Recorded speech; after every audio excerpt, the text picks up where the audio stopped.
I work at a hospital in Auckland, and last month during a night shift, something happened that made me realize I'd hit rock bottom with sugar. I'm talking about the kind of moment where you're standing in the break room at 2 a.m. halfway through your third chocolate bar, when your colleague walks in and just stares. Not judgment, more like concern. She didn't say anything, just raised an eyebrow at the wrapper graveyard on the counter.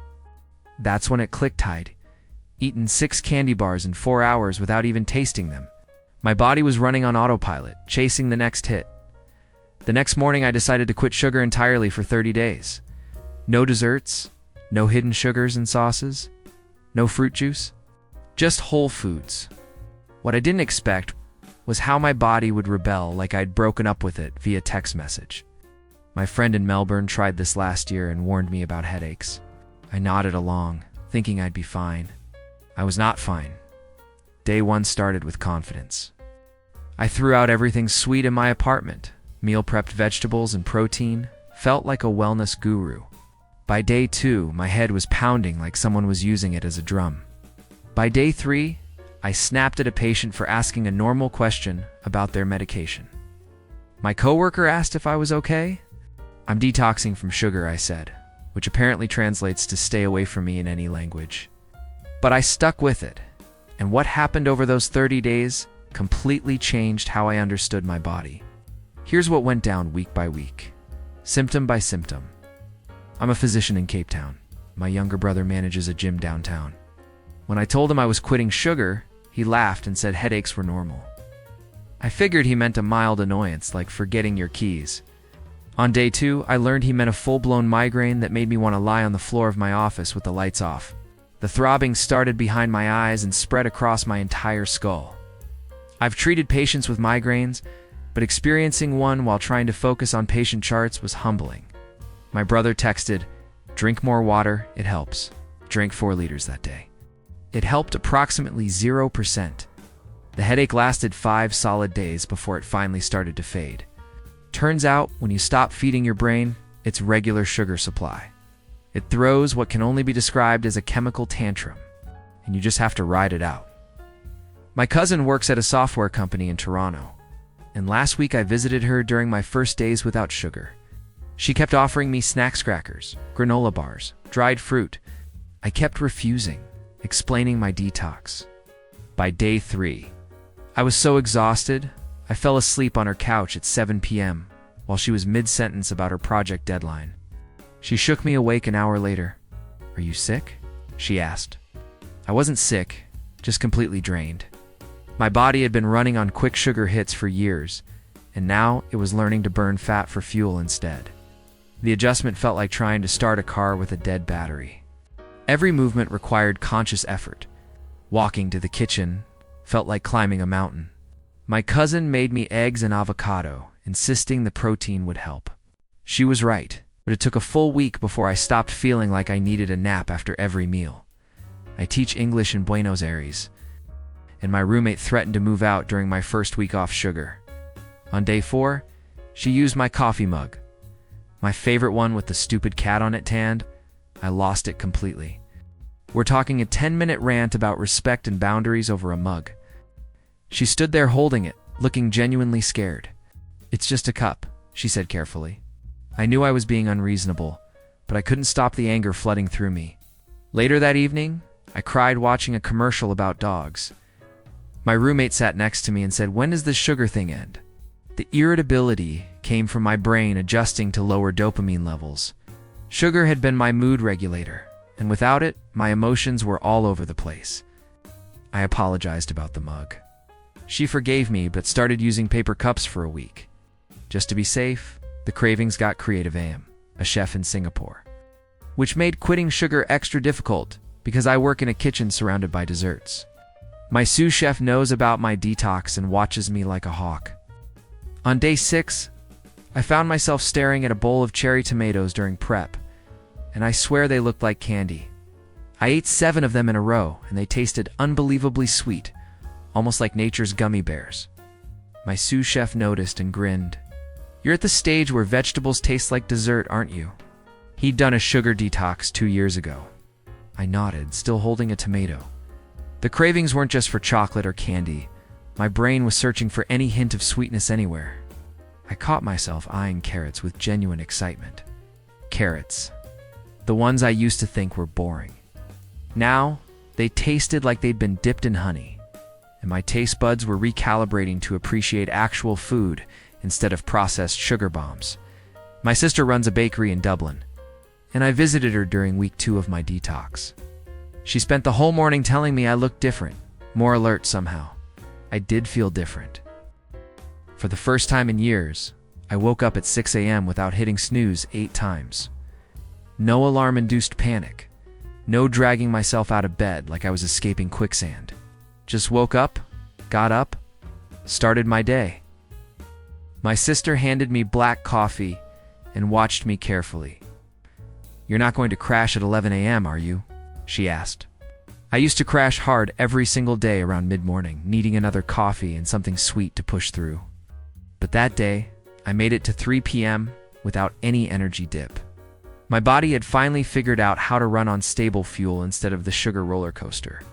My sister said I seemed calmer, less jittery. I felt like I'd discovered a cheat code to being human. I manage a bookstore in Jakarta. During week 2, I noticed my pants fitting differently. Not gradually, suddenly. I woke up one morning and my stomach was flat, like genuinely flat. I stood in front of the mirror poking my abdomen, confused. For years, I'd wake up looking 6 months pregnant from bloating. My assistant manager noticed when I came into work. "Did you lose weight?" she asked. I'd only lost maybe 3 pounds, but I looked like I'd dropped 10 because the inflammation was gone. Sugar had been causing constant puffiness, especially around my midsection and face. Without it, my body stopped holding on to excess water and bloat. My assistant said my face looked less puffy too, more defined. I hadn't realized how swollen I'd been until the swelling disappeared. It felt like my body was finally running the way it was supposed to, without constant internal chaos. I'm a photographer in Mumbai, and my skin has been a problem my whole adult life. Constant breakouts, redness, texture issues that no amount of expensive skincare could fix. My girlfriend kept suggesting my diet might be the issue, but I always brushed her off. I wash my face twice a day, I'd say defensively. Halfway through the 30-day detox, she looked at me during breakfast and said, "Your face looks amazing." "What did you do?" I hadn't done anything new, just stopped eating sugar. The breakouts were gone, the redness faded, even the texture smoothed out. She made me look in the mirror, and she was right. My skin looked clearer than it had in a decade. Sugar spikes insulin, which triggers inflammation and messes with your skin's oil production. Without those constant sugar hits, my skin finally had a chance to heal. My girlfriend joked that I should have listened to her months ago. She was absolutely right. But I wasn't going to admit it out loud. I work at a market stall in Lima selling fresh produce. And during week 3, I had a weird experience with an apple. A customer bought a bag of them, and I grabbed one for myself during my lunch break. I bit into it, and the sweetness was so intense I actually paused mid-chew. It tasted like dessert, like someone had injected it with syrup. My coworkers saw my expression and laughed. "First apple, since you quit sugar?" she asked. I nodded, still shocked. She'd done something similar last year and said regular food becomes almost overwhelming when your taste buds reset. An onion I cooked that night tasted caramelized and sweet, even though I'd just sautéed it plain. Almonds tasted rich and slightly sweet. Even plain lettuce had flavor I'd never noticed before. My whole life, I'd been drowning my food in dressing and sauce because nothing tasted like much. Turns out the problem wasn't the foodite, was that my taste buds were completely fried from years of sugar overload. My neighbor works night security in Oslo, and he mentioned my lights staying on past midnight used to be predictable. I'd lie in bed scrolling my phone, unable to fall asleep despite being exhausted. Sugar disrupts your circadian rhythm by causing blood sugar spikes and crashes throughout the day, which confuses your body's natural sleep signals. By week 3, I was falling asleep within 20 minutes of getting into bed, sleeping straight through until morning without waking up. My neighbor commented on it when we ran into each other. "You go to bed earlier now," he said. I'd always blamed my terrible sleep on stress, or my mattress, or the neighbor's dog. Turns out, the culprit was the 3 cookies I'd eat after dinner every night, spiking my blood sugar right before bed. Without them, my body could actually wind down properly. I started dreaming again, too vivid. Clear dreams I could remember in the morning. I'm a graduate student in Nairobi working on my thesis. And during week 4, I wrote more pages than I'd managed in the previous 2 months combined. My supervisor noticed during our meeting. "Your arguments are sharper," she said, flipping through my draft. I wasn't trying harder, my brain just worked better. The brain fog I'd accepted as normal was completely gone. I could focus for hours without my thoughts wandering off like unsupervised children. My supervisor asked, "What changed?"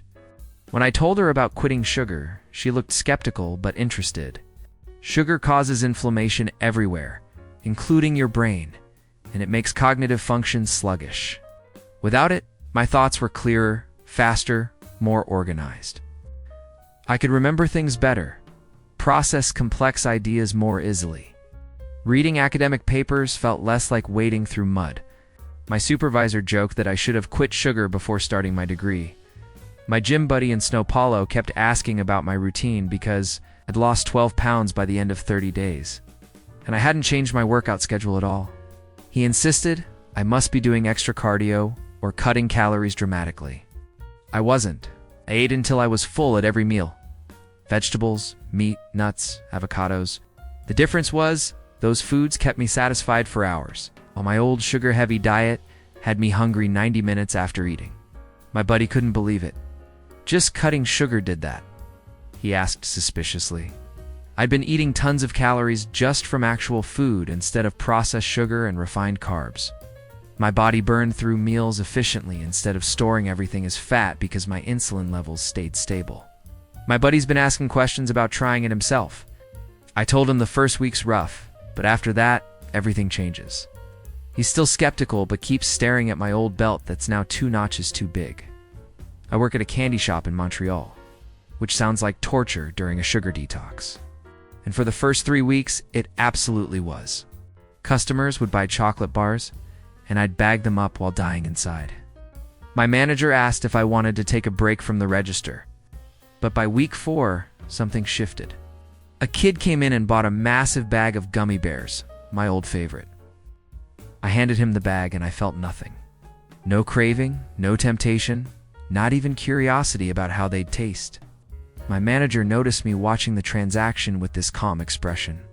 "You're really done with sugar, aren't you?" she said. It wasn't willpower anymore. My brain had genuinely stopped wanting it. The dopamine pathways that had been screaming for sugar finally quieted down.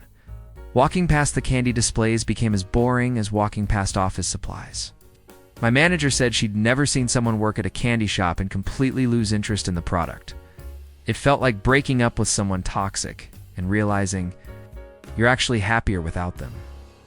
I'm a financial analyst in Seoul, and my job involves high-stress meetings where I present quarterly reports to executives who love pointing out every tiny mistake. Before quitting sugar, I downed 3 energy drinks before these meetings just to feel alert, then spend the entire presentation with my hands shaking and my heart racing. My colleague sitting next to me could hear my leg bouncing under the table. During week 4 of my detox, I had one of these meetings and something felt different. I walked in with my notes, sat down, and my heart rate stayed normal. No jitters, no sweating, no overwhelming sense of doom.